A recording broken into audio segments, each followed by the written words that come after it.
Hi friends, నా పేరు అశోక్. మీరు చూస్తున్నారు Ashok tech new YouTube channel. Friends, ఈ వీడియోలో మనం మన కంప్యూటర్లో కానీ ల్యాప్టాప్లో కానీ జంక్ ఫైల్స్ని ఎలా డిలీట్ చేయాలి, అసలు ఈ జంక్ ఫైల్స్ అంటే ఏంటి, ఎలా వస్తాయి, మనం ఏవైనా సాఫ్ట్వేర్ని ఇన్స్టాల్ చేసినా అన్ఇన్స్టాల్ చేసినా వాటికి సంబంధించిన కొన్ని ఫైల్స్ అయితే కనుక మనకి C డ్రైవ్లో అలాగే ఉంటాయి. మనం నెట్ నుండి ఏవైనా సాఫ్ట్వేర్ని డౌన్లోడ్ చేసినప్పుడు వాటితో పాటు మనకి కొన్ని ఫైల్స్ అయితే కనుక డౌన్లోడ్ అవుతాయి C డ్రైవ్లో. ఇలా డౌన్లోడ్ అవడం వల్ల అంటే C డ్రైవ్లో స్పేస్ అనేది ఎక్కువ అవ్వడం వల్ల మన కంప్యూటర్ కానీ ల్యాప్టాప్ కానీ స్పీడ్ అనేది తగ్గుతుంది. ఈ జంక్ ఫైల్స్ ని మనం డిలీట్ చేసినట్లయితే కనుక ఆటోమేటిక్గా మన కంప్యూటర్ కానీ ల్యాప్టాప్ కానీ స్పీడ్ అనేది పెరుగుతుంది. ఈ జంక్ ఫైల్స్ ని ఎలా డిలీట్ చేయాలి, వాటికి సంబంధించిన ప్రాసెస్ ఏంటి అనేది కంప్లీట్ గా మీకు వీడియోలో ఉంటుంది. మీరు వీడియోని ఎక్కడే అని స్కిప్ చేయకుండా స్టార్టింగ్ నుండి ఎండింగ్ వరకు చూడండి.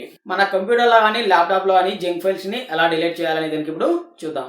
మన కంప్యూటర్లో కానీ ల్యాప్టాప్లో కానీ జంక్ ఫైల్స్ని ఎలా డిలీట్ చేయాలని కనుక చూద్దాం. మీ కంప్యూటర్లో కానీ ల్యాప్టాప్లో కానీ ఇక్కడ విండోస్ సింబల్ ఉంది కదా, ఈ సింబల్ పైన రైట్ క్లిక్ ఇవ్వండి. రైట్ క్లిక్ ఇవ్వగానే మీకు ఇలా కొన్ని ఆప్షన్స్ అయితే చూపెడతాయి. ఇక్కడ మీకు రన్ ఉంది కదా, ఇక్కడ క్లిక్ చేసినట్లయితే కనుక మీకు ఒక రన్ కమాండ్ అనేది ఇలా ఓపెన్ అవుతుంది. ఇలా అయినా ఓపెన్ చేయొచ్చు, లేదంటే కనుక మీ కీబోర్డ్ లో విండోస్ బటన్ ఉంటుంది కదా, హోల్డ్ చేసి పట్టుకొని ఇక్కడ ఆర్ పైన క్లిక్ చేస్తే కనుక మీకు రన్ కమాండ్ అనేది ఓపెన్ అవుతుంది. ఇలాగైనా సరే మీరు ఓపెన్ చేయొచ్చు. ఇక్కడ మీరు ఫ్రీ ఫిట్స్ అని టైప్ చేయండి. ఇక్కడ మీకు డిస్ప్లే పైన కూడా కనపడుతూ ఉంటుంది. ఇక్కడ మీరు ఫ్రీ ఫిట్స్ అని ఇలా టైప్ చేయండి. టైప్ చేసి ఇక్కడ ఓకే పైన క్లిక్ చేయండి. క్లిక్ చేయగానే మీకు ఇలా ఓపెన్ అవుతుంది. ఇక్కడ ఇలా మీకు ఒక నోటిఫికేషన్ అయితే చూపెడుతుంది. ఇక్కడ కంటిన్యూ పైన క్లిక్ చేయండి. క్లిక్ చేయగానే ఇలా ఓపెన్ అవుతుంది. మీరు ఏవైనా సరే సాఫ్ట్వేర్ ఇన్స్టాల్ చేసినా కూడా మీకు వాటితో పాటు మీకు కొన్ని ఫైల్స్ అయితే కనుక మీ C డ్రైవ్ అయితే కనుక స్టోర్ అవుతుంటాయి. మీ సాఫ్ట్వేర్ ని మీరు అన్ఇన్స్టాల్ చేసినా కూడా మీకు ఆ ఫైల్స్ అనేటివి అలాగే ఉంటాయి. మనం ఏదైనా డౌన్లోడ్ చేసేటప్పుడు కూడా మనం కొన్ని ఫైల్స్ అయితే కనుక ఇలా డౌన్లోడ్ అయ్యి మన C డ్రైవ్ లో అయితే కనుక ఇలాగే ఉంటాయి. ఈ జంక్ ఫైల్స్ మొత్తం మనం డిలీట్ చేయాలి. లేకపోతే కనుక మన C డ్రైవ్ లో స్పేస్ మొత్తం ఈ ఫైల్స్ అనేటివి ఎక్కువైపోవడం వల్ల కంప్యూటర్ కానీ ల్యాప్టాప్ కానీ స్పీడ్ అనేది తగ్గుతుంది. కాబట్టి మీరు ఈ ఫైల్స్ మొత్తం మీరు డిలీట్ చేయాల్సి ఉంటుంది. ఇక్కడ కంట్రోల్ ఏ క్లిక్ చేసినట్లయితే కనుక మీకు సెలెక్ట్ అవుతుంది. మొత్తము ఇలా సెలెక్ట్ అయిన తర్వాత మీ కీబోర్డ్ లో డిలీట్ బటన్ ఉంది కదా, ఇక్కడ క్లిక్ చేసి మీరు డిలీట్ చేయొచ్చు. ఇక్కడ మీకు ఏవైనా ఫైల్స్ కానీ డిలీట్ అవ్వకుండా అలాగే ఉన్నట్లయితే కనుక వాటిని అలాగే ఉంచేయండి. ఉంచేసి బ్యాక్ వచ్చేయండి. బ్యాక్ వచ్చేసి మళ్ళీ రన్ కమాండ్ అనేది ఓపెన్ చేయండి. ఓపెన్ చేసిన తర్వాత ఇక్కడ మీరు % ఎంటర్ చేసి ఇక్కడ టెంప్ ఎంటర్ చేసి మళ్ళీ ఇక్కడ % అని ఎంటర్ చేయండి. ఇక్కడ మీకు డిస్ప్లే పైన కూడా కనపడుతుంటుంది. ఇలా ఎంటర్ చేయండి. ఎంటర్ చేసి ఇక్కడ ఓకే పైన క్లిక్ చేయండి. క్లిక్ చేయగానే ఇంకా మీకు ఇక్కడ జంక్ ఫైల్స్ అనేటివి ఇలా ఓపెన్ అవుతాయి.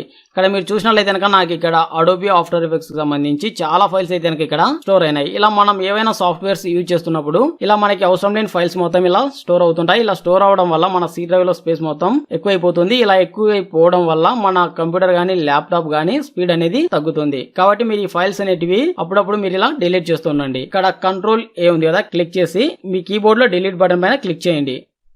క్లిక్ చేయగానే మీకు ఇక్కడ ఉండే ఫైల్స్ అనేటివి డిలీట్ అయిపోతాయి. ఇక్కడ మీరు చూసుకోవచ్చు, ఇక్కడ 15 GB వరకు అయితే కనుక ఈ ఫైల్స్ అనేటివి ఉన్నాయి. ఇలా మొత్తం మనం డిలీట్ చేసుకోవచ్చు. ఇక్కడ ఎస్ పైన క్లిక్ చేయండి. ఇక్కడ మీరు చూసుకోవచ్చు, ఈ ఫైల్స్ అనేటివి 15 GB కంటే ఎక్కువనే ఉన్నాయి. C డ్రైవ్ లో స్పేస్ అనేది ఇక్కడ మనకి 15 GB కంటే ఇంకా ఎక్కువనే కనపడుతుంది. ఇలా మనం ఫైల్స్ ని డిలీట్ చేసుకోవడం వల్ల మన C డ్రైవ్ లో స్పేస్ అనేది ఎక్కువ అవుతుంది. ఎక్కువ అవడం వల్ల మన కంప్యూటర్ గానీ ల్యాప్టాప్ గానీ స్పీడ్ అనేది కొంచెం పెరుగుతుంది. కంపల్సరీ మీ కంప్యూటర్ లో కానీ ల్యాప్టాప్ లో కానీ జంక్ ఫైల్స్ ని కనుక అప్పుడప్పుడు డిలీట్ చేస్తుండండి. ఇంకా మీకు ఏవైనా ఫైల్స్ డిలీట్ అవ్వకుండా ఉన్నట్లయితే కనుక కంటిన్యూ పైన క్లిక్ చేయండి. ఇంకా మీకు ఏమైనా డిలీట్ అవుతున్నట్లయితే కనుక ఇలా డిలీట్ అవుతుంటాయి. డిలీట్ అవ్వకుండా మీకు ట్రై అగైన్ అని ఇలా చూపించినట్లయితే కనుక బ్యాక్ వచ్చేయండి.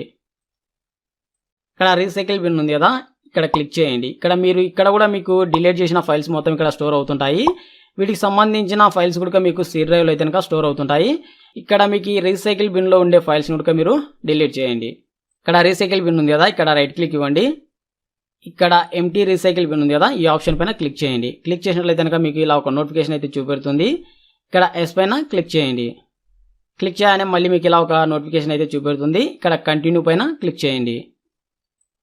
రీసైకిల్ బిన్ ఓపెన్ చేసినట్లయితే కనుక మీరు ఇక్కడ చూసుకోవచ్చు, ఇక్కడ మీకు ఎంటీగా ఉంది. ఎటువంటి ఫైల్స్ అయితే కనుక మీకు ఇందులో లేవు.